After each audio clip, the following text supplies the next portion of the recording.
the Author to Author podcast series with award-winning author Pamela R Haynes. Welcome to the podcast. Dalgety Herbal Teas produce 100% natural high-quality organic teas using only the best ingredients. Available now from all major supermarkets, or please visit our website at dalgety.co. Dalgety Herbal Teas. Hello lovely listeners, my name is Pamela R Haynes and I'm your host of the Author to Author podcast. I had a very busy May, crossing the T's and dotting the I's of my manuscript before it becomes available for pre-order on the 30th of June 2022. I cannot wait to see both books in print. Why not follow me on Instagram at Loving the Author to be the first to find out the latest developments with my books and also find links to my TV and radio interviews. In this episode, I interview self-published author Dr Marcia Morgan. Let's jump into her interview now. Hello there, Marcia. Thank you so much for joining me on the Author to Author podcast. How are you doing? I'm doing well, thank you. How are you? I'm excited to interview you. And I think we should try and keep each other in check because we have similar careers. And I realize that people in the criminal justice field can talk using lots of acronyms. So every time we use one, we should check it because I want our listeners to be able to follow this very important conversation. So, Marcia, thank you so much for donating 2 copies of your book, which is called The Silenced Voice. My copy that I've read over the weekend, I had to ring my girlfriends about it. I was so excited. This book is so unique in the way that it's been put together. So my copy, which I don't like to do, but I had to underline bits. I had to fold pages over. It was like sacrilege, but definitely worthwhile doing because I have to say, even though it was a difficult read, it was a necessary read. So thank you so much for putting this book together. But before we dive into this book, please tell me, Marcia, where are you from in the world in terms of your heritage and where are you based now? So my parents are from Jamaica. I was born in Manchester, Mossad in the UK. I currently live in East Sussex near a town called Lewes. Okay, I think there's a Crown Court up there and a prison that way as well, isn't there? There is indeed. Okay, so you're based in Sussex. Your parents, your family in terms of heritage are from Jamaica. If you had the opportunity to travel anywhere in the world right now, money being no object, where would you travel to? It would have to be Jamaica because that's where my father lives and that's where a lot of my family are and that's where my husband's from and that's literally my second home. And whereabouts in Jamaica would you like to be? Well, my family live all over, so I guess I would want to have the freedom to be able to travel to different parishes, but I guess my favourite would have to be Montego Bay. Oh, lovely, lovely. I've been to Montego Bay twice, staying in Montego Bay in a place called Rose Hall Hilton. And then in Ocherius, we stayed in a hotel there as well. Fabulous, fabulous. We could do with that right now, couldn't we, with all these high storms and bad weather? Yeah. I'll join you in Jamaica then. That's fantastic. So tell us a little bit about your upbringing and the kinds of schools that you went to and the experiences you had at school. So I was raised by my maternal grandmother in Manchester, and my mother always tells me this story of when I was 3 years old, she decided that she wanted to move to London, and I chose to stay with my grandmother in Manchester. And I guess that was one of the first major decisions that I've ever made in my whole life. But that's the story that she tells me why I ended up living with my grandmother and not moving with her. But I went to a normal primary school. I was a free school meals child.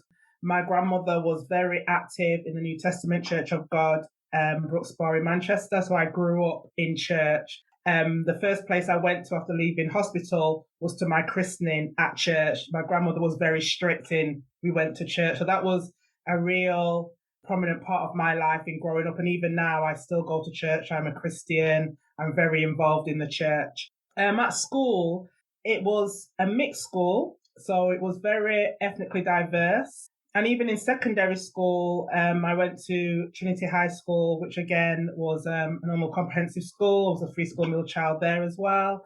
And it was a mixed school. But I do remember a teacher called Mr. Gilligan, who in my year 7 saying to me, you can either be a follower or you can be a leader.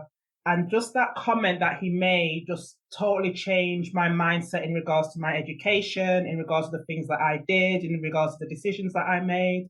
Even at home, because I was living with my grandmother, she was quite elderly. She gave me a lot of, not responsibilities, but opportunities to grow. So, for example, she taught me things like never run out of food, always do extra shopping if you've got extra cash, make sure you always pay your bills before you do anything. So she taught me some really important life lessons that I've then passed on to my son. But my upbringing was rich, not rich in regards to wealth, but rich in regards to love, in regards to wisdom, in regards to values and beliefs and having self-confidence in yourself. Thank you very much for that. It sounds like a mix of love there for your grandmother in terms of bringing you up. You went to 3 universities. I wonder if you can tell us, which universities you went to and what qualification you gained from going there. So I attended, my first university was the University of Salford, where I completed a degree in complementary medicine and health sciences. And I chose to do that particular course because at the time my grandmother was chronically ill with diabetes. And I was interested in understanding different forms of therapies that might help her, even though she was sort of like the end stages. But I was keen to sort of understand alternative therapies. So I chose to do that particular qualification, which was brand new at the time. I then went on and I got a bachelor's in science. I then went on to do my postgraduate certificate and master's in education, leadership and management at at Manchester University. So Manchester Metropolitan University, sorry. That was my second. I decided to do my PGCE because at that time I was teaching at a prison. And before I got that teaching position, I'd completed a 7307 teaching qualification, which meant I was sort of at the lowest grade of the teaching scale that you possibly could be. And I decided I don't want to be at the lowest scale. So I decided to complete my postgraduate certificate in education. And then after that, I thought, actually, I want to go into management. So I decided to do a master's degree. And you can imagine if you're being told from primary school that you're not academic, you're not going to do well. You go to secondary school and you're told you're not going to really get the GCSEs, you're not going to do A-levels, you're not going to go to university. And then you're working and you're being told the same thing. Oh, you've got a teaching qualification. Be happy with that. Be happy at the bottom of the scale and, just keep teaching. I was very much like, no, I want to get into management. I want to continue with my qualification. So I did my master's. And then I decided, actually, I want to do my PhD. But to be honest, one of the reasons why I did my PhD was because at the time, the boyfriend that I was seeing, he said to me, well, you finished your master's now, so what's next? Why not go on to do a PhD? And then I thought, actually, I could go on to do a PhD, even though my supervisor from my master's qualification was like, no, don't bother, you don't need to do a PhD. But I thought, actually, no, I'm going to do a PhD because every time someone tells me I can't do something, that's always the catalyst to make me want to do it and then to be determined to find a way to do it. And in all my qualifications, there were qualifications that I wanted to do, as opposed to someone telling me that I should do those particular qualifications. Did you find then that the higher up you went in terms of your education, there were less representation in terms of having other Black students or teachers or lecturers around you? Well, from the first time I came across a teacher of my reflection was at my primary school, and that was Mr. Cummins. And then I never saw any Black teachers until I came across Mr. Lewis you can literally say their names because there were just so few. And so Mr. Lewis was my second one. What was interesting was that they were both men as opposed to Black females. When I went to university, the University of Salford, there was only myself and 2 other Black women and an Asian guy that was on the whole degree course. And it was a new course, and it was a combined course of 3 different pathways, and it had at least 300 students. And out of those students was just 3 of us on that course doing different things. So you can imagine it was very lonely. There was just no other people that looked like me. But I was used to that because when I went to college and I was doing my A-levels, I decided to go into an FE college as opposed to a sixth form because I needed that flexibility to look after my grandmother when she wasn't well. And when I was doing my A-levels, there was no other black person on any of my A-level courses. But at that time, they just set up a course called Black Access, which were for mature students of African Caribbean descent. And because of how I am, I talk to everybody. And I noticed this course that was going on, and I went and spoke to the teacher, and she said, "Oh, I'm sorry, but you're too young," because at the time I was 17 and you had to be over 21. But I was able to negotiate for her to allow me to attend some of the modules because I just wanted that one, I wanted to learn about my history, but secondly, just having people that look like me in the building and spending some time with people who were studying, because trust me, studying can be a very lonely road. And when you're there on your own, it's even worse. And just having those individuals on that course, and even though I didn't get a qualification, but it was just being able to learn something new and being surrounded with people that looked like me, who were older than me, who could kind of give you that advice and encouragement and sort of like say, listen, this is what you've got to expect, but you can be prepared for it.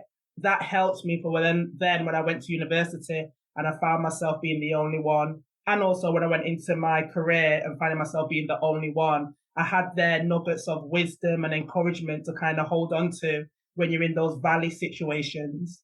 So thank you for that. Tell us how you morphed into finishing university and getting your degree, and how did you end up in the prison service? That's a journey in itself. So when I was growing up, I grew up in Moss Side, and at the time, Moss Side was very notorious and it had a reputation for gang culture and all the rest of it. And I went to a secondary school that was quite close to Moss Side. It was in Hume. So a lot of the guys who were going to my school, who were older than me, joined one of the gangs. So there was 2 main gangs in Manchester at that time, and they joined either one. And then there were a few operations in which quite a lot of the guys ended up being incarcerated. At that time, I was interested in mental health. So I worked for an organization called African Caribbean Mental Health Services. And I found when working within that particular organization and doing my undergraduate degree, which focused on African Caribbean mental health within African Caribbean men and their experiences with the mental health services, I found that there was 2 routes in a sense for men, African Caribbean men in my community. It was either crime or it was either mental health.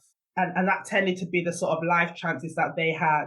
Because even growing up in Moss Side, I remember being told if you use your postcode, you're not going to get a job. And it literally was like that at times. There was just no opportunities if you came from Moss Side.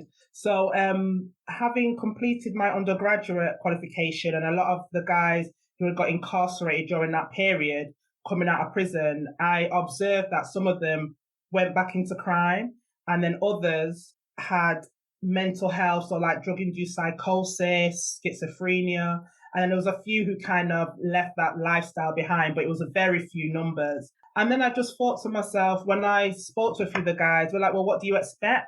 I haven't got any qualifications. I'm not going to get a job anyway because of where I live. So, I have to survive. And then that just made me think, what is the point of prisons if someone goes into the prison institution and come out the same, if not worse? So I remember my grandmother always told me as a child, education is the key to anything. And so having that mentality, I thought, well, I've got an education and I'm going to use it in a way that I can empower African Caribbean men who are incarcerated to be able to be more productive citizens in society. So that was the reason why I completed my teaching qualification in the first place, was so that I could teach. I specialized in prison education because I wanted to be a specialist in that area. And then literally once I completed my 7307 teaching qualification, my cousin Chelsea said, there's a job going a particular prison in Manchester. So I applied, and funnily enough, at that time, because of the thing about you can't use your postcode, and I was still living in Moss Side then, I stayed at my dad's house. and he lived in Old Trafford. So I was able to apply using his address, and I got an interview and I got the job. So it just kind of played into the fact that maybe if I'd used my home postcode of my grandmother's, then, well, actually she died then and I kind of was in the process of moving. But if I was still in my side, I might not have got that job. So sadly I had to move out in order to get a job, but I got that job in the prisons. And I've never looked back, because even though I was teaching men, I realized that just because you educate someone and you empower them, you actually can disempower them if they're unable to challenge a system. And as we know with any institutions, there's the structural racism and all the issues and the bureaucracy. So that's why I then went into management in prisons, because I realized I'm teaching you to read and write, but then if you go on a wing and experience racism and you can't do anything to challenge it, then what's the point? It's if you're in ignorance, then you don't know what's going on. But then when you know something's wrong and the tools that are being given to you are inefficient, then you need to do something about it. Wow. Wow. Thank you for a really full explanation as to how you joined the prison service. How long has your career been for? How long have you been working for the prisons? So it's probably about 16, 18 years in total. I've worked in private prisons, public sector prisons, and at HQ. Now, for our listeners, and for me as well, because I've been out of it for a little while, where does Her Majesty's Prisons and Probation Service sit within the Ministry of Justice? So they're one of the executive directorates of the Ministry of Justice. And you have also courts and tribunals, the Department of Courts and Tribunals, legal aid. I think there's 4 or 5 different executive departments within the Ministry of Justice. HMPPS, which is a combination of prisons and probation, is the largest organisation within the Ministry of Justice, with over 40,000 employees. So today you are a senior manager within HMPPS, is that right? Yeah. What's your role? What's your title and what do you do? So my current role, I'm a senior health and social care lead. And my areas of responsibilities are governance, which is looking at operational governance, so looking at how health and social care services are delivered across the estate, ensuring that they are equitable in relation to the type of health and social care that will be delivered in the community. And I've been in this role for about 4 months. So brand new to that role. Congratulations. Yeah. Is that across the whole estate, including private prisons? Yes, and also probation. Because what we want to ensure as an organisation, we recognise that in order to support someone to change their lives, you have to take a holistic approach. And in the past, you may be able to provide specific programs or education, but if someone's got health issues, and that can be mental health issues, drug dependencies, it doesn't matter, but any type of health issues, if that's not part of the whole service that you're delivering to a person, then what you tend to find is that they don't engage in the regime as well as they could. So what we are doing as an organisation, and that's why probation is included, is to ensure that there is a continuity of care.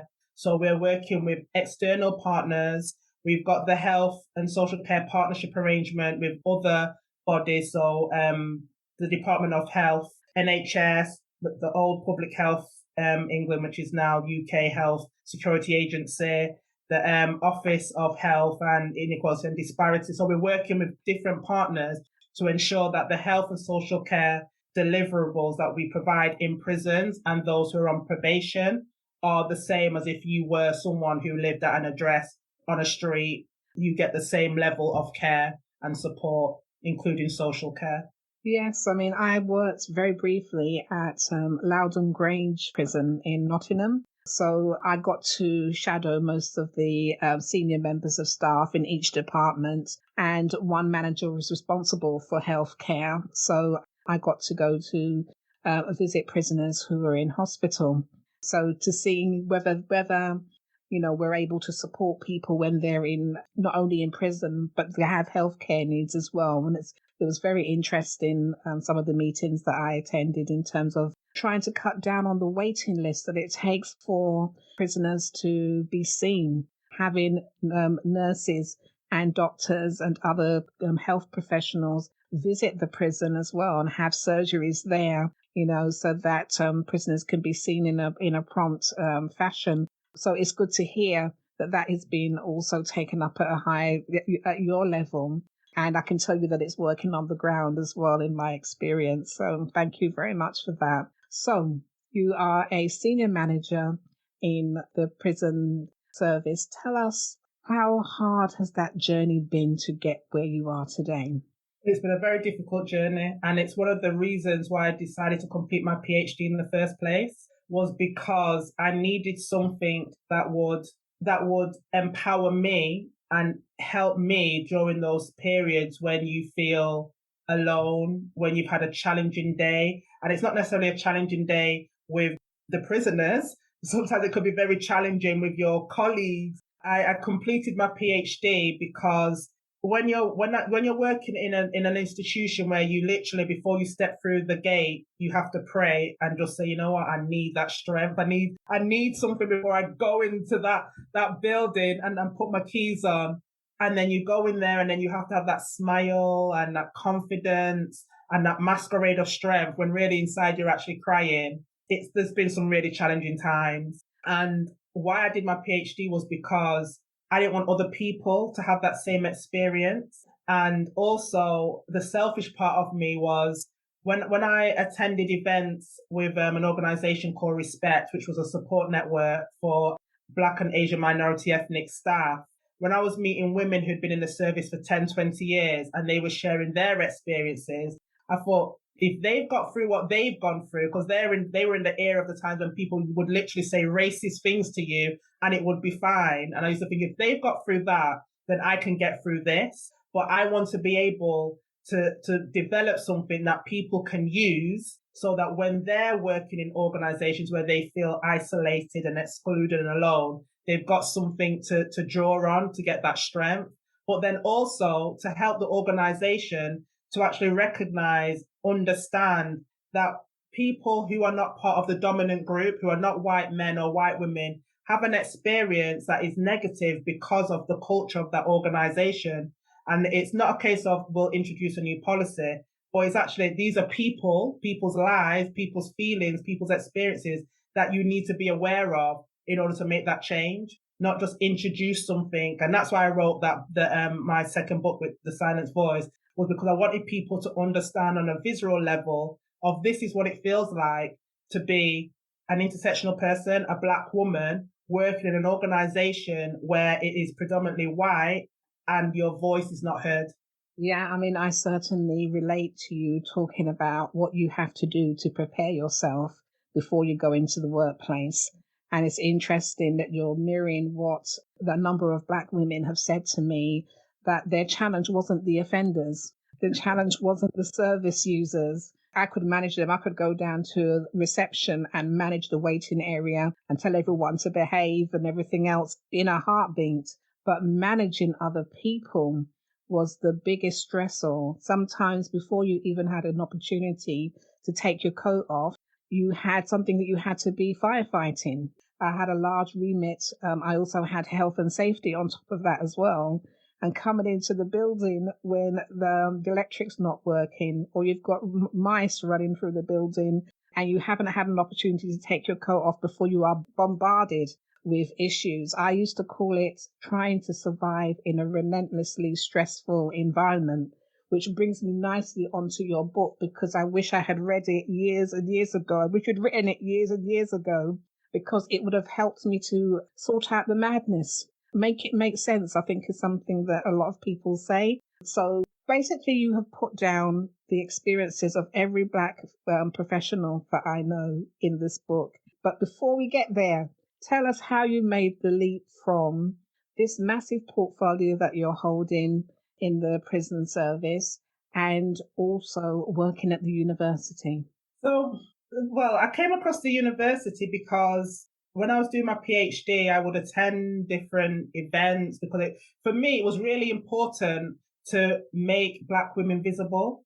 It was really, really important because even in prison research that looks at race or looks at gender, it's as though Black women don't exist. We're either counted twice or we're just invisible. So I was always publicizing my work. When I did my PhD, it was literally, I was telling people about it. I was publishing it on my social media platforms. I was just like telling people this is my research.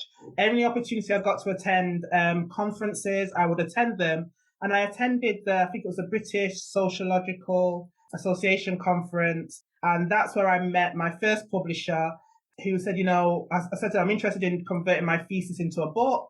And they said, okay, send me a proposal. And I literally, once I graduated and completed my PhD, I then converted it into an academic book, because I wanted, like I said, I didn't want something where I'm just telling individuals about experience. I wanted a tool that will educate others, because I think it's really important that we as Black women academics, and I'm just Black academics, that we are contributing to knowledge production.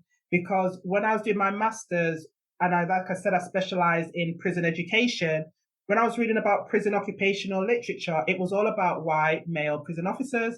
It's as though Black women just did not exist. And then when I was reading thematic reviews, like the race relations view in prisons, again, it was, where are the women? Because even when I looked at the appendix and looked at the majority of participants, the majority are all Black men, and you couldn't differentiate between a Black woman's experience and a Black male's experience. Because obviously at them time, they weren't even using the term intersectionality and even thinking that a Black woman might be different to a Black man. It was just, we're just Black and that's it. So it was just really important for me to educate. And when I saw an advert at the University of East London looking for a lecturer on the psychosocial studies to lead, I applied.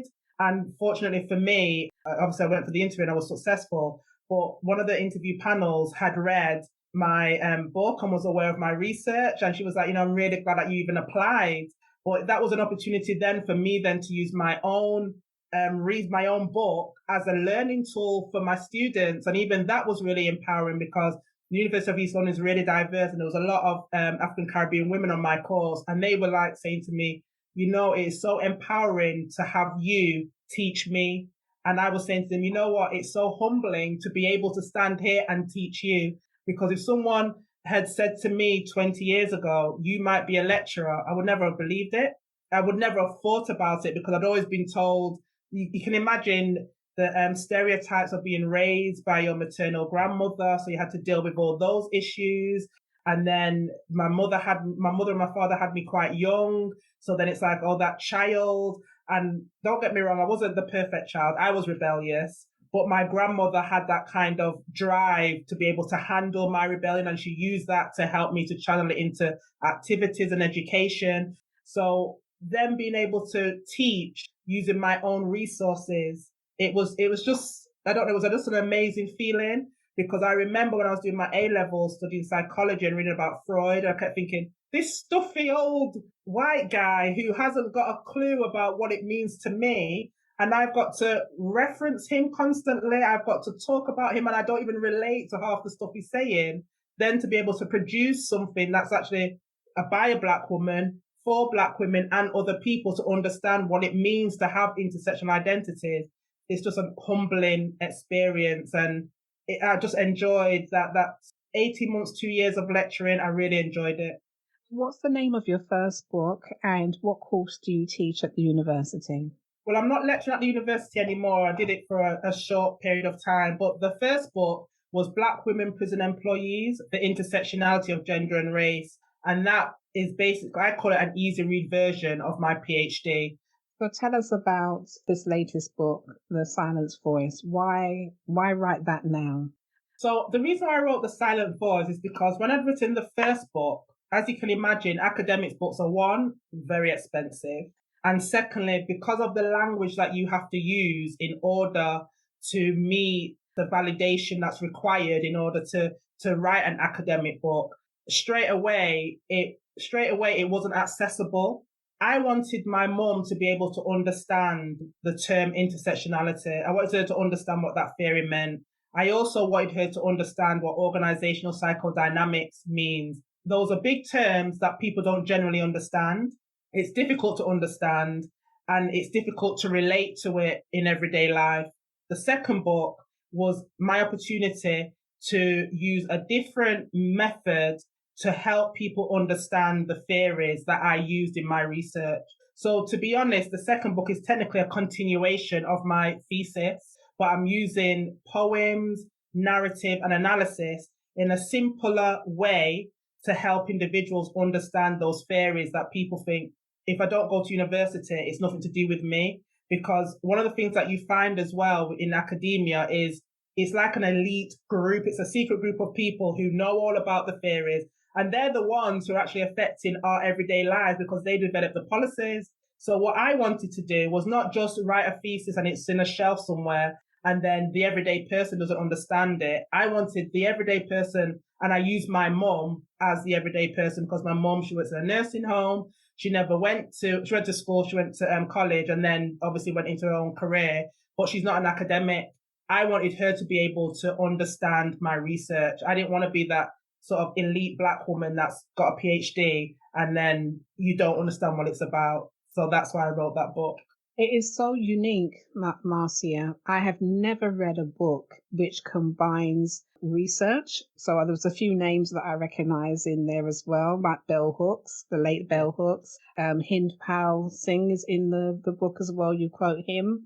And you then mix that with stories that other women have told you about, or prisoners have told you about, or people that you've met at university have shared with you.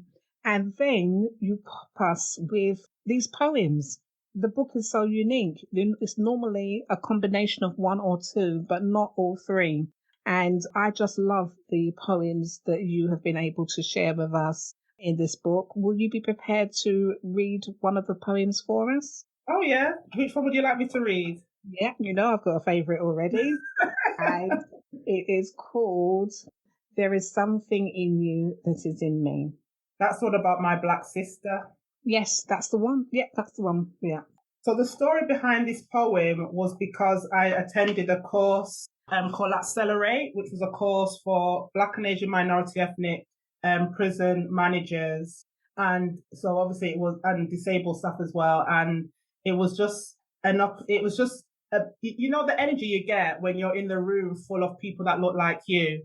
And then you've got facilitators like Shelley Hussein. Anyway, so we had these women. This lady came and she was from the private sector and she spoke to us. And part of that course, we always had to reflect. And during that reflection, I just decided to write a poem. And this was a poem that I wrote. It's called There Is Something in You That Is in Me. There is something about listening to my Black sister. I cannot find the words to explain. Empowering, encouraging, enlightening. These words don't quite capture the feelings or what I want to say. There is something about seeing my Black sister standing in front of me, speaking to everyone in the room, leading me somewhere. I'm not quite sure where. There is something about my Black sister who stands and speaks to me. She's not white. She's not male. She looks just like me. There is something about my Black sister. Her presence gives me strength. She reminds me that our trials and tribulations are not unique. We share them as a group. Our shared gender and race create a bond between the two of us. Thank you so much for sharing that and sharing the story behind the poem as well, because I completed Accelerate back in, that would have been 2014. So I know Shelley and I know Ian Phillips. He wrote one of the one of the reviews of your book, so it's good to see him there. I think they're from Berkshire Consultants, and that course has really helped to put a number of Black emerging leaders through their paces. And it was through that course that I did my placement at Loudon Grange Prison. So you see how things are beginning to come full circle. That is wonderful. How has the book been received? Well, it's had mixed responses. So from the organization, some individuals have been very positive towards it. I mean, the first book was endorsed by the previous permanent secretary, Sir Richard Heaton. And then there were others who, I'm not sure if it was jealousy, ignorance, maybe a mixture of both, that why should this Black woman have complete the PhD? Because I know for a fact that there's been seniors who have actually said she shouldn't have done a PhD, which is crazy, bearing in mind the organization co-funded it, but that's a whole different story. There's been those who I've had an executive director say to me, don't use your title at work. I've had another executive director say to me, if you publish your PhD, it's literally going to ruin your career.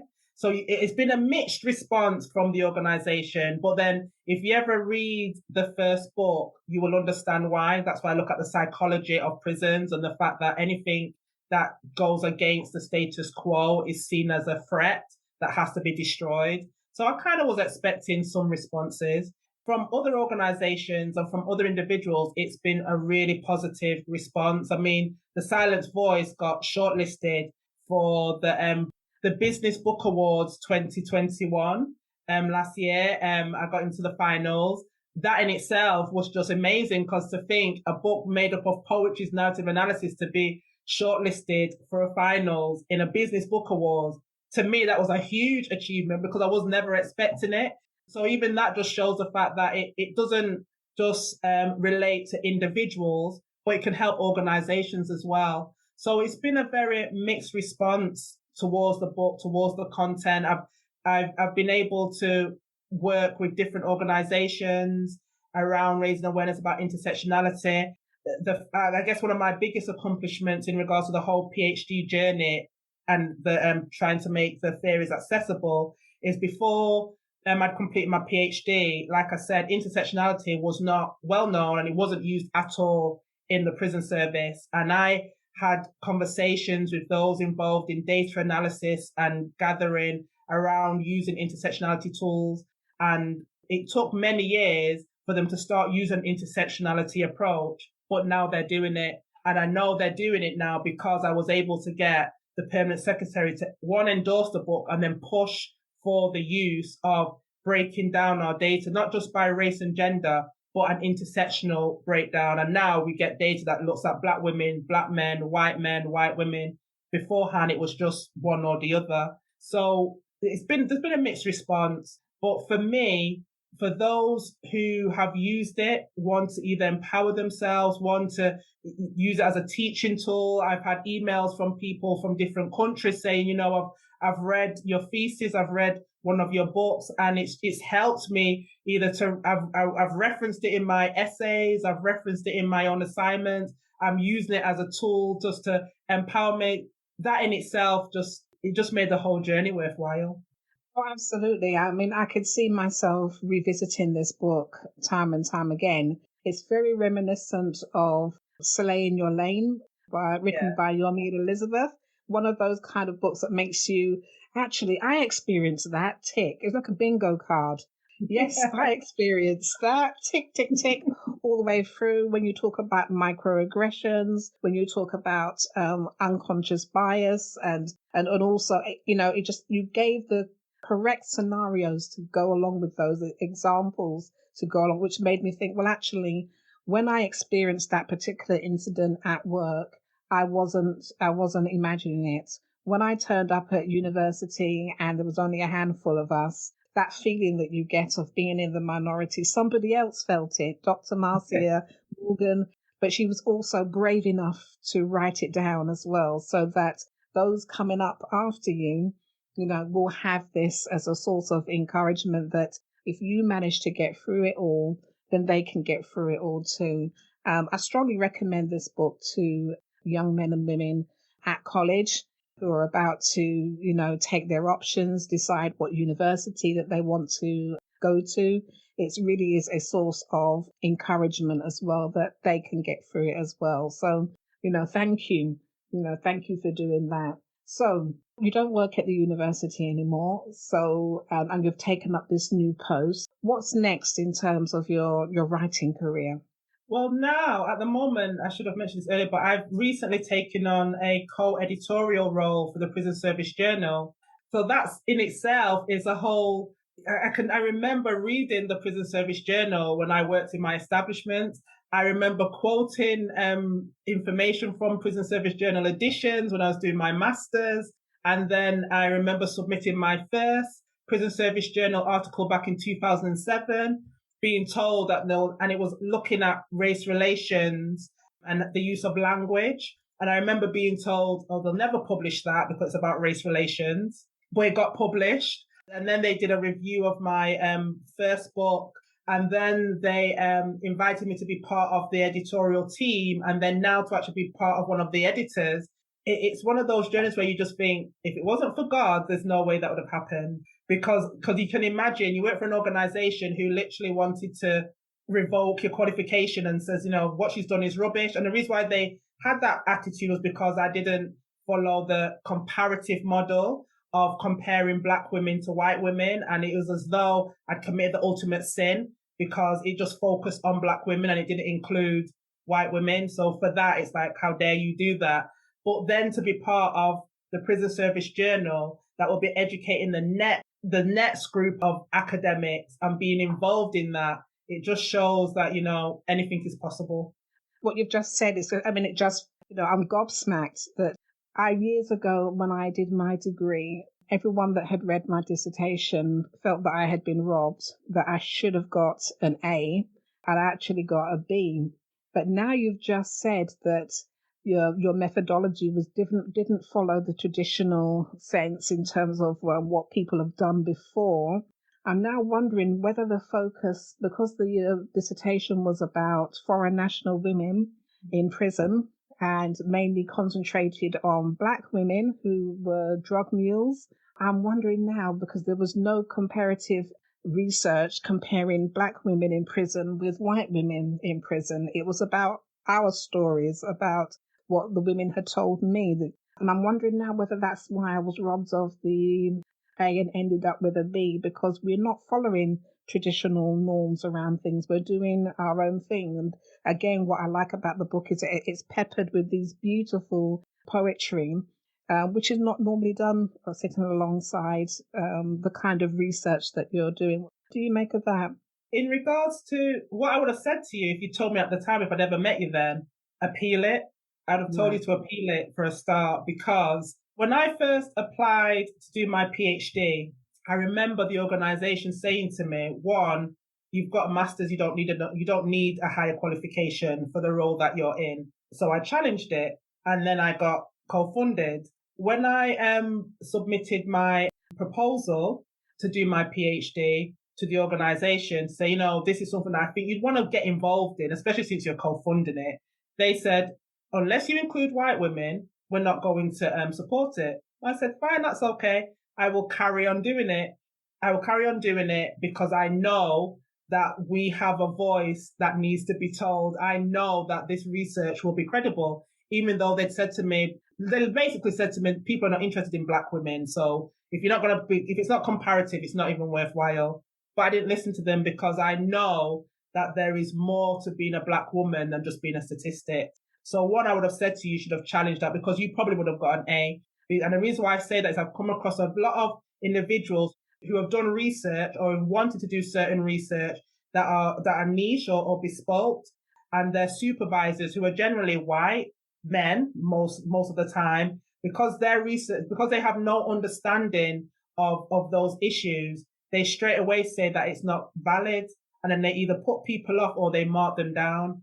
And that's why I keep encouraging African Caribbean people to contribute to knowledge production, because if I never did my research using intersectionality and organizational psychodynamics, and they're two very different theories, but if I never used those theories, then the prison service would still be treating Black women as though they don't exist.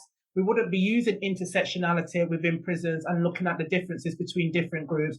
They would still be using the same methods that they've been using for the last 10, 20, 30 years. So what I keep saying to individuals and encourage them, get those qualifications, get those higher qualifications, publish your research where it's peer reviewed, where it's assessed. So you've got that validity. Because if my thesis hadn't gone through that process, and if I had published that book without doing my thesis, then the organization would have tried to discredit it. I have to thank Dr. Gail Lewis, who was my supervisor. And I literally went searching for her to be my supervisor. And I did the whole process the different way around, like I always do. So I didn't go to the university to do my PhD. I found my supervisor, sent my proposal to her, and then applied to the university, because the supervisor was more important than the university. Because when you're doing research that no one else has done, you need to have someone that believes in what you are doing, who will encourage you to do it. Even if they don't specialize in it, they've got to believe in you. So that is really important. And that's why we need more African Caribbean academics who are producing research, who are practitioners, so that they can then change the policies. Because if you're not in the institutions, you can't change anything. And having a thesis in a university library will not translate to changing policy. And that's why I did what I did in order to be able to, just that using intersectionality in the prison service has made a huge difference. That's happened because I didn't just do my research and left it at the university. I then published a book that was accessible. And it certainly is. It's taken me on a trip down memory lane. And as I said, thank you. It's an important piece of work that needs to be done. I still didn't fully grasp what's next for you. Because in all honesty, I don't know specifically what is next, if I'm honest.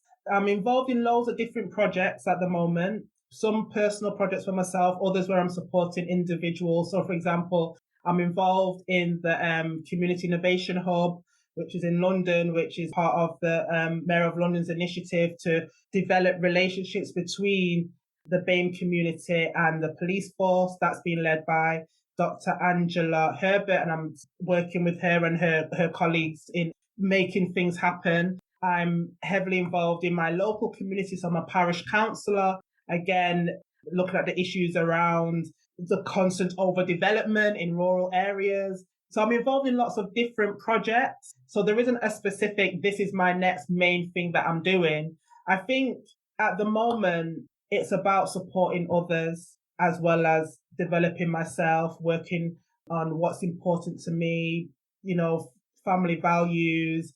I'm entering into my 5th year wedding anniversary. I want to spend that quality time with my husband because, for the first how many years I've been studying and publishing. So, I want to have that quality time with him. My dad's in Jamaica. My grandmother recently died. I want to have that special time with him. My son's an adult, living in his own place. So, I want to have that balance. So it's about ensuring that, yes, I want to be involved in different projects, involving my own stuff, but having that time and space to focus on what's important, which is the personal. So that's why I don't have that. Well, my 5-year plan is specifically this because there's so much other stuff that I'm focusing on at the moment.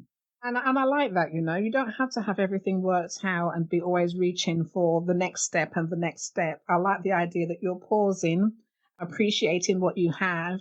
And at the end of the day, it isn't all about the qualifications. It's about spending quality time with quality people. So, and we all crave to have that decent work-life balance. And it seems as though you've been able to do that of late to refocus on what is important. So that's beautiful to hear.